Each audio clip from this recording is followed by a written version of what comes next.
ছেলে আব্রামের পাশে থাকার প্রতিশ্রুতি দিয়েছেন শাকিব খান। ছেলের জন্মদিনে একটি স্থিরচিত্র পোস্ট করে ভালোবাসার ইমোজি দিয়ে শাকিব খান লিখেছেন, শুভ জন্মদিন আব্রাম। মনে রাখবে, যখনই তোমার প্রয়োজন পড়বে আমাকে সব সময় পাশে পাবে। ভালোবাসি তোমায়, বাবা। 2008 সালের 18 এপ্রিল গোপনে বিবাহ বন্ধনে আবদ্ধ হন শাকিব খান ও অপু বিশ্বাস। 2016 সালের 27 সেপ্টেম্বর তাদের কোল জুড়ে আসে আব্রাম খান জয়। কয়েক বছর আগে সংসার জীবনের ইতি টানা হলেও সন্তান আব্রাম খান জয়ের কারণে বাবা শাকিব খান ও মা অপু বিশ্বাসের মাঝে মধ্যেই দেখা সাক্ষাৎ হয়। বিশেষ দিনেও ছেলেকে নিয়ে বাবা মা নিজেদের অনুভূতির কথা জানান। জন্মদিনের ছেলের সঙ্গে দুটি স্থির চিত্র পোস্ট করে অপু বিশ্বাস লিখেছেন, শুভ জন্মদিন আমার প্রাণের ধন আব্রাম খান জয়। আজ তুমি নতুন বছরে পা দিলে, আর এটা আমার জন্য একটি বিশেষ মুহূর্ত। তোমার জন্মের সেই দিনটি এখনো আমার মনে উজ্জ্বল হয়ে আছে।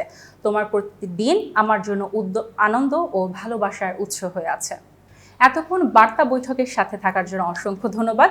নতুন নতুন তথ্য ও সংবাদ পেতে বার্তা বৈঠকের ইউটিউব চ্যানেল ও ফেসবুক পেজের সাথেই থাকুন।